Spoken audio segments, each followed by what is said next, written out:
SIR নিয়ে নতুন মামলা দায়ের সুপ্রিম কোর্টে। আরো বিস্তারিত জানতে কথা বলবো আমাদের প্রতিনিধি সৌভিক মজুমদারের সঙ্গে। সৌভিক, সুপ্রিম কোর্টে যে নতুন মামলা দায়ের করা হয়েছে, কি বলা হয়েছে তাতে?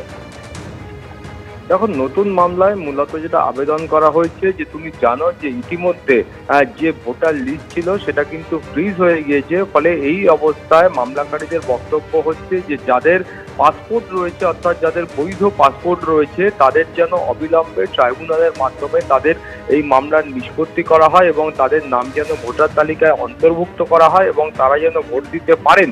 এই আবেদনই কিন্তু সুপ্রিম কোর্টের কাছে এই মামলায় করা হয়েছে এবং সুপ্রিম কোর্টের বক্তব্য খুব স্পষ্ট যে আগামী 13ই এপ্রিল এই মামলার পরবর্তী শুনানির দিন ধার্য রয়েছে।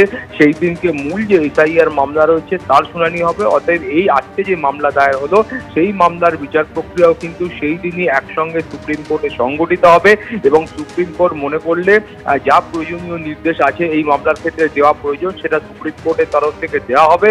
এবং সুপ্রিম কোর্টের আরো পর্যবেক্ষণ হচ্ছে যে ভোটার তালিকায় নাম থাকা এবং পরবর্তী যে ভোটগুলো আছে সেই ভোটে যাতে সাধারণ মানুষ অংশগ্রহণ করতে পারেন সেইটাও কিন্তু অত্যন্ত গুরুত্বপূর্ণ। ধন্যবাদ।